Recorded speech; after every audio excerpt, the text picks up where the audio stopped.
Hey everybody, this is Jo and I'm here in my Houston garden.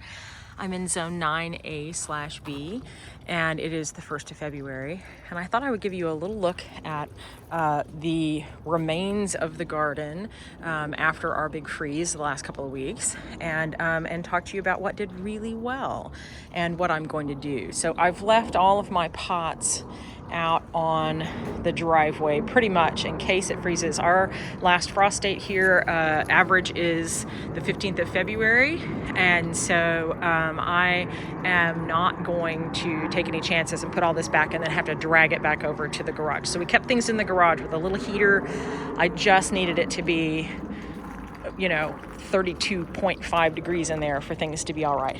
You can see I've already been to the plant store to make myself feel better. Also, I've seen butterflies. I've seen 3 different varieties of butterfly already today. So about 2 weeks ago, I went ahead and bought, this is the only thing that had blooming, but I thought it'd be fun to have something of color, out here, because I don't have much.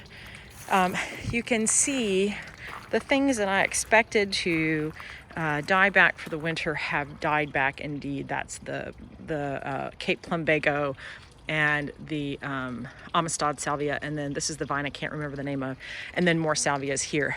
They've died. I'll cut them to the ground. I'll leave everything until it's 50 degrees pretty consistently every day for, let's say, a week. So I probably won't cut this down until the 1st of March.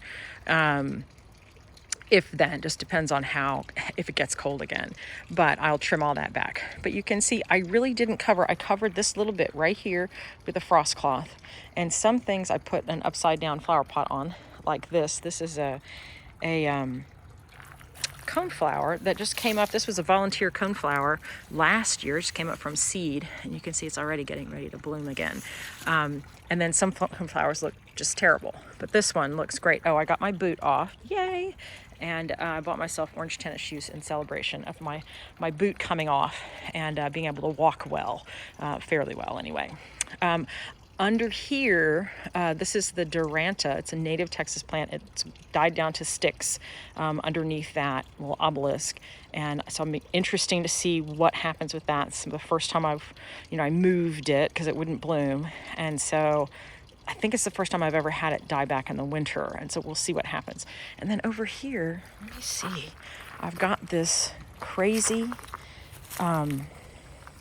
Amy, the Dara variety, which is pink, which has been under here since last year. And I think it's finally, I bet that's gonna, it's got so much pretty new growth. I bet that looks really pretty in the spring.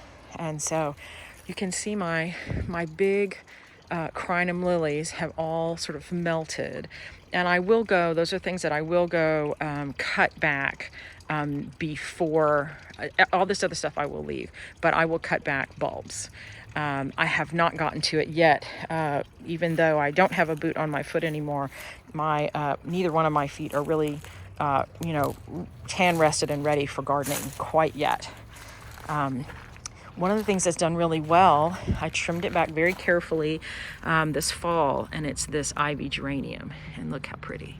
And I just think, this thing looks so terrible in the heat of the summer, but I waited. This is the one that I didn't kill by trimming it in the heat. I waited until it cooled off. I let it look terrible, and in the heat, when it cooled off, is when I trimmed it back and got it to grow back. The things that did great in the cold. Now, I knew the fennel would be fine in the cold. I covered it because I knew, see that one didn't get covered very well, and it sort of froze down to the ground. These were covered fairly well, and so they're pretty now. That is fine and alive, and it will come flush back out. But this is just, I wanted something green. And then the same thing here, really, I didn't need to cover the parsley, and it's fine. And then this is that funny little native salvia that I bought, and it did pretty well. Some of it froze, got nipped, but it seems fine. But this was protected, but I didn't give enough protection. Like my cute little favorite white zinnias did not, and they're an annual. I didn't expect them to do well, and so they did not make it covered. That's fine. Oh, Mrs. D, hey baby, hello, Mrs. I did cover these The flowers did not make it through the freeze. They didn't stay pretty, but the buds are already coming back out. This is the, again, it's a bulb. This is the beautiful little elephant ear, just melted down. If you have elephant ears, I recommend that you wear gloves and long sleeves if you're trimming anything back, because a lot of people have terrible allergic reaction to elephant ears, to the juices in the middle, and I never had problems. And then all of a sudden last year it was like little tiny pieces of glass in my skin. So long sleeves. I'm interested. Here's a wasp of some kind. What are you doing in there, buddy? It looks like he's looking for something. He's a neat little wasp. Now I did cover just to put some dry leaves, and you can see I've been pulling all the dry leaves off since it hasn't, since the freeze is over. This is that perennis native milkweed. It's still got big pods on it. It didn't seem to be bothered. The pods don't seem to be bothered by the freeze. It was 20 degrees 2 nights in a row. It's still green. We did get some hail, and so I think there's a little bit of hail damage here and there. It looks great. And then you can see in here, this is all the daylilies, but they're already peeking back through and coming out from the ground. I'm not sure if this is a weed. That might be baby blue-eyed grass. That might be the only blue-eyed grass that survived in my whole yard. The irises made it fine. They don't look great, but they stayed green in the pond during the freeze. And now I didn't cover these things. This is that Blackfoot daisy. Some of it got nipped, you can see, but pretty much was evergreen in this freeze. And of course, all the bluebonnets were evergreen. But my carrots are all under little cages, so I won't step on them. Another thing that did great, now I threw some leaves on these.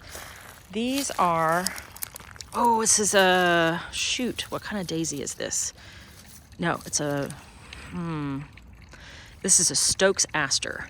I had a third one. I thought it was dead. Look what I found when I moved all my pots. There was a little, it's still alive, but they didn't seem to need any protection really at all. I put some leaves on it, but the tops were still out and it was unfazed. That pretty little salvia with the bright blue flowers, I did put a ton of leaves on, and it still, its leaves did not matter. Now I'm hoping that that'll just come back from the roots, but did not care. It did not care how much I put. Now I didn't put a pot or anything. I just put leaves, but it did not matter. But the things that were very evergreen, this is a skullcap. That's a purple skullcap. I think that's purple, and it was fine. And then all of this green, you see all of this green and all up in there is evening primrose. It's a wildflower. It can get out of hand. I will probably start pulling it up. I'll let it bloom, and then I'll sort of edit things out because it can just take over. But all these, my little wildflowers are looking great. I threw some leaves on them, but then it rained. Of course, my feet kept me from, my broken foot, my broken leg kept me from working out here very much. I had a lot of help getting this ready for the freeze. But then it just rained. I think we've gotten 6 or 8 inches of rain in the last 2 weeks. And so you can see actually if I had left it alone, this is what was sticking out. But because it remained covered with leaves until 5 minutes ago, you can see how that's bleached out. It hasn't gotten any sun, but the leaves are just soaking wet. And so it's sort of making things rot a little bit. So I need to get out here more. But I took my little leaf blower and blew some things off here. This is the salvia coral nymph, and I think that will come back from the ground. This is really, I don't have a lot of experience with it. I'll leave it up. You can see it's this big bush here, but I think that will come up from the roots. If you guys grow this, you will be able to tell me better. I do not know much about it. Of course, my roses look great. The grasses are fine. Here's one of the things that did really okay. And here's that cute little cone flower that finally bloomed. Y'all remember that from like not that many videos ago?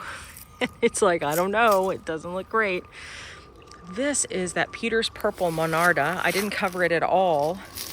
Look at, it's just fabulous. It just looked great.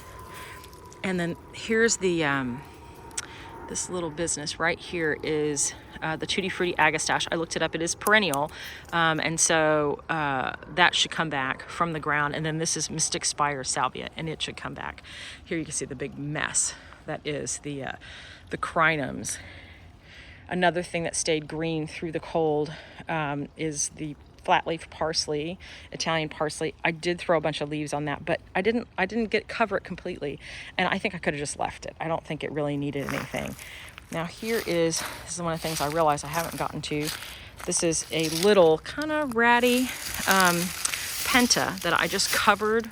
This is one of the things that is a very tender perennial in Houston, and so it needs protection. I did put a bunch of leaves on here, and oh look, here we go, a bunch of leaves, and I did put a big old plastic pot on top of it, upside down on top of these leaves, and you can see it is still alive. Now these wet leaves need to get moved or it'll all rot under there, but I just haven't gotten out here, but it did survive, so that's great.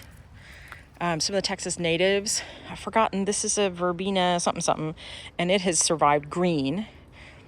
Carrots stayed green, more parsley stayed green.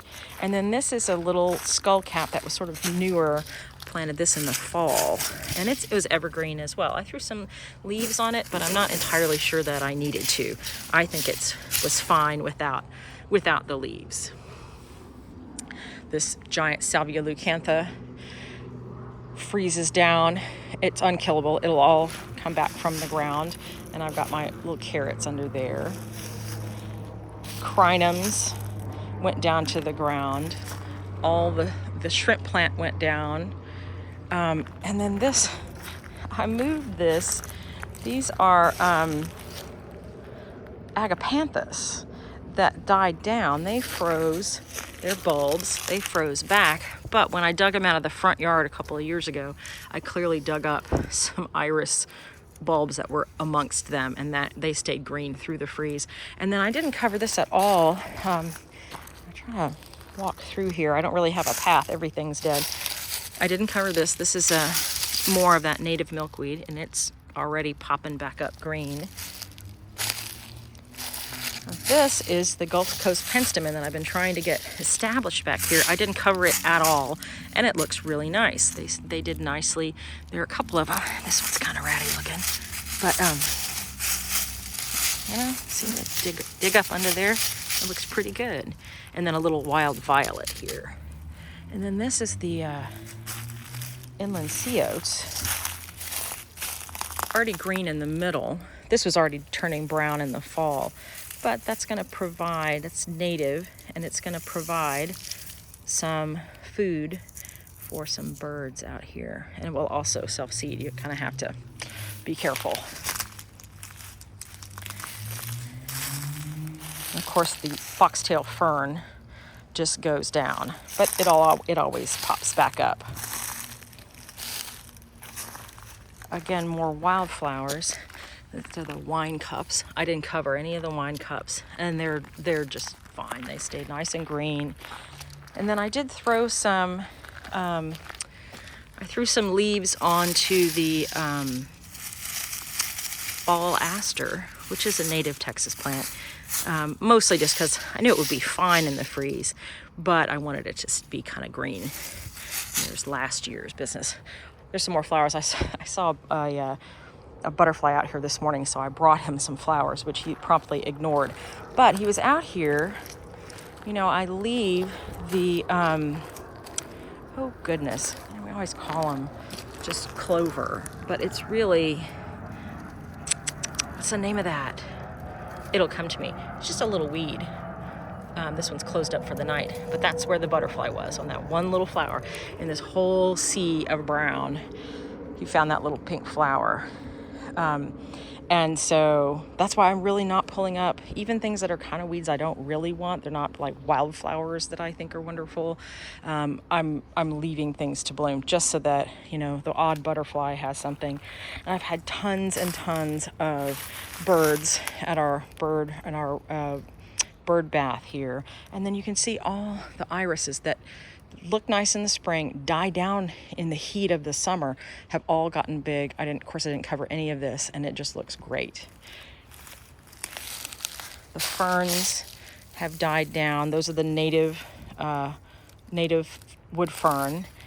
This is the native, oh, see, today my brain is not getting names of plants very well. I'm like, oh, what's this? This is a native bush called Walter's viburnum. There we go. And it's getting ready to bloom. Look at that. And then I've got a coral berry out here, which is native. And it looks like it's already, you know, getting ready for spring. Look how pretty. It's kind of last year's growth. And then my big old vine, which it goes to the ground, and will come back. That's a Rangoon creeper. And then what's pretty back here, lots of nothing, right? Things that have died down. But this is that native wax myrtle. And I kind of thought, even though I won't cut this stuff down, this is a native Turk's cap. And normally I would just leave it. But I think for the sake of a line of sight from the rest of the yard, this is so pretty, still green. My other one has berries on it. This one really didn't come up with berries this year, and I don't know why. But this is the one that I limbed up, and I'll go in and clean this out a little bit more, and it'll be really pretty. It's pretty back here in the corner. It's being blocked by this stuff. But I think for this early spring, when I don't have anything green really growing yet, or it's really short, that will be a pretty focal point back there in the corner, right there. And then this is the native oak leaf hydrangea, which I didn't cover. It still has pretty fall colors, and seems unfazed by the freeze. Sadly, and this happens every time we have a bad freeze, all that fern is down. You can see little bits of green right up against the fence that were protected by the fence, but the rest is just all brown, which is such a bummer. The things that stayed green here are the little wood violets, little native wood violets, which even I can see a little remnants of a little flower right there. These ferns all went down to the ground. And then the American beautyberry here lost all its leaves. Now, I do have this little bitty sweet spire that I've kind of forgotten about. It's tiny. I swear someday it'll get bigger, but it's still got its pretty foliage. That's a native Texas little shrub. And that'll be pretty there. I think I had a sweet spire back there. I wonder if it's still alive. Ooh, it does look still alive. You never know when things get put way, way, way back. That is a native coralberry right there. It doesn't have any berries on it. I'll show you one that's got berries on it in a little bit.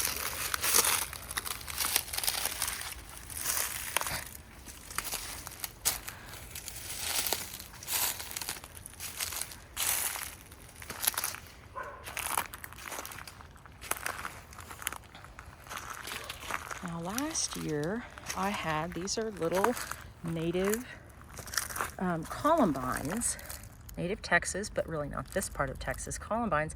They came up like this last year. They never got any bigger or bloomed.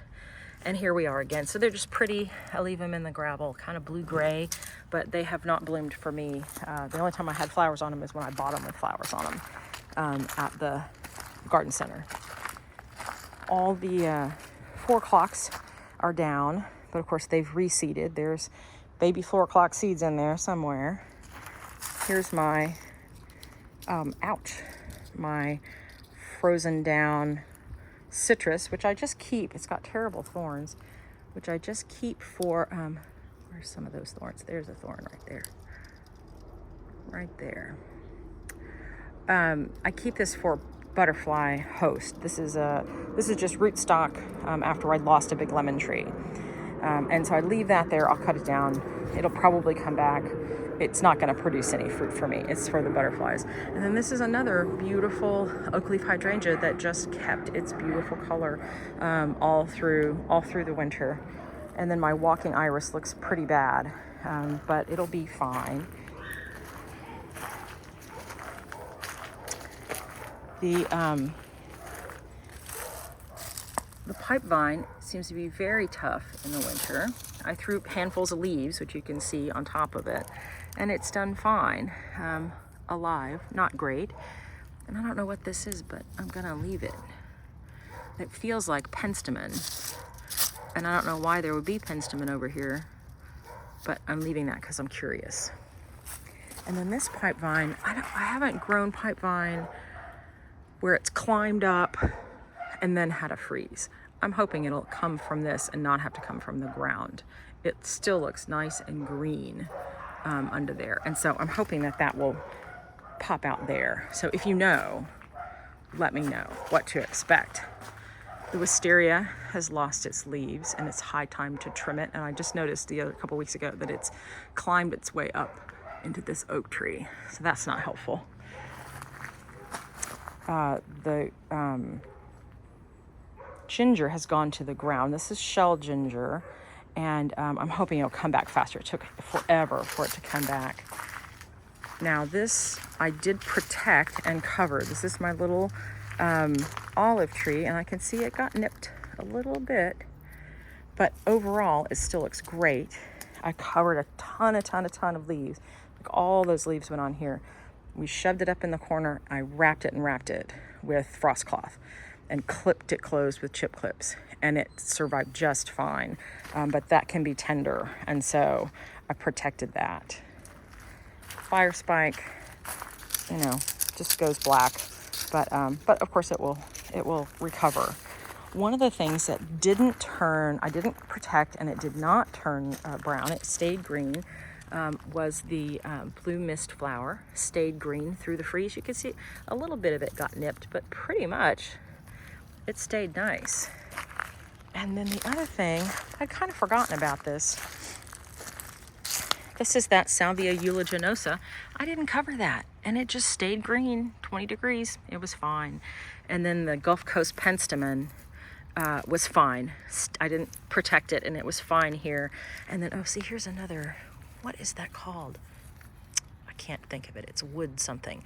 But I'm letting that grow in here because I know that that's something that the butterflies and the bees will appreciate early on. Now these giant pots I did use to cover, I talked about on my last video, to cover the pentas that I'm trying to limp through a freeze. And I covered them, tons of leaves, covered them with big pots, and they are indeed alive. They don't look great, but I don't have to buy new ones next year. So I'm happy about that. And the same thing here. I covered those. And then again, I could pull this out. This is just the remnants of Cleome, and it's still got its little seed pods on it and everything. But I'm leaving it, I'm leaving cover for birds and creatures. And so I will leave that even in its skeletonized version. And I see little birds in here, in this giant rose bush, and even when it's dead, in this huge Salvia amistad. Little bitty birds flitting around here all the time. And so much so that I put a bird feeder out here, and this is the first time I've climbed back to see. You see my little bird feeder? Look, can you see how much they've eaten? Oh my goodness, look, they've eaten little holes in it. Look at that. I'm so excited. So excited. So I keep seeing little bitty birds back here, and that was a real high fat bird. I can't think of what it's called, but obviously it's not just seeds. It's like a solid block of like peanut butter and seeds and things like that. Now I threw a giant clump, you can see it, of dry leaves over the top of this gomphrena that was in the pot out here, and I uncovered it, and look, it's fine. it did really well. I wasn't sure whether that would make it. I didn't know how tough it was, but that's been fine. Everything that wasn't covered died back, but at the pot where I probably had 10 or 12 inches of leaves on top of this, and it survived all right. Well, that's about all the excitement I can show you in the yard. Oh no, I'm gonna walk you back and show you the wax myrtle in the front. I can show it to you over the fence. Oh, Miss Doubtfire needs attention. Show us your belly. Show us your belly. She says no. Try to convince her that her public is awaiting. We're going this way. Come on, keep going. Come on.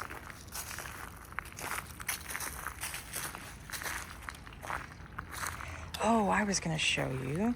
So, I'm going to do a little pot video in a minute. I still have pots. These all go elsewhere, but we put them up here. And all of this all went in the kitchen during the big freeze. And I'm trying to, I call this the succulent theater. And I've got lots of wildflowers. I've got bluebonnets. I've got larkspur.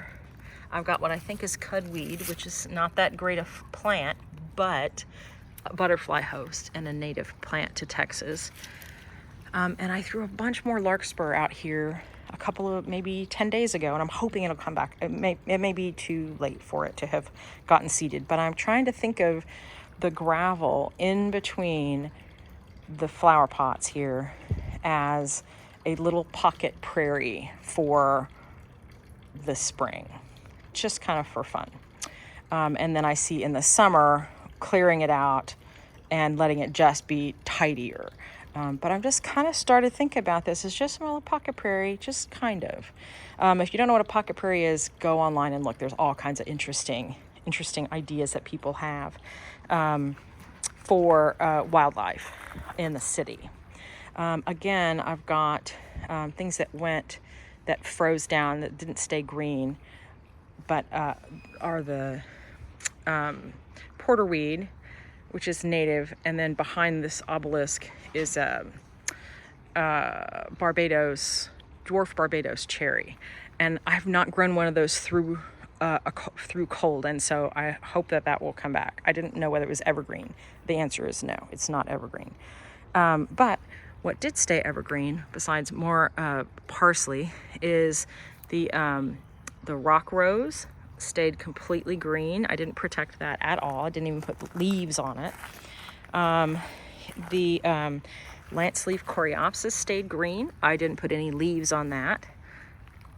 This is more of the native milkweed. I didn't protect that at all, and it stayed green.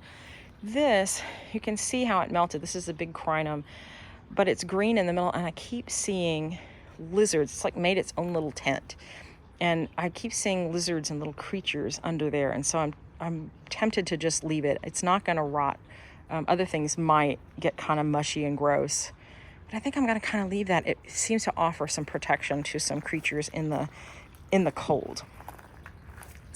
Oh, and also everywhere out here, that is a little viola, and I even have one that I sprinkle the flowers in, and it is an overachiever. Look at that. Came up from seed, already blooming. What I was going to show you back here, there she is again. These in here, now they're not very happy. They haven't been happy in these pots, but this is coralberry, and there are the coral berries this is native, birds will eat. So that's fun. Plant looks terrible. You get a good look at the rooster, because I took down a lot of his vines. This is the arrowwood viburnum, which has berries for birds. I didn't get very many berries this year, and I think anything that was left has been eaten off of this. But There's another coral berry back here that the plant looks better. You can see its little berries. And then this is the other wax myrtle, native. And if you know about wax myrtles, I'm pretty new. These have been here just a year or less. It's got, tons. Can you see all the berries? But some of them are dark and some of them are kind of white. And they seem very, they're not squishy. They seem, well, these are a little bit squishy, but some of them seem like they're real dried out. Oh, Southwest Airlines, American Airlines going by. And I don't know whether birds are, if these dried out. They shouldn't have dried out. We've had tons and tons of rain this winter. I imagined that the berries would get bigger and be fatter and juicier. They have not. But I think I read that 400 and something species of birds will eat this. And so that's why I'm growing it. And that's why I'm growing this. And that's why I'm growing those, just for birds. Okay, now I really will say goodbye. And I'm going to do another video on the front yard and how it fared through the freeze. And I will also do a little video in a minute on the flower pots so you can see how they're looking. I hope your gardens have made it through the winter. And I know a lot of people in the world have a whole lot more winter left. I'm hoping I have 2 weeks left and then I can relax. You guys have a great week and I'll see you next time. Bye-bye.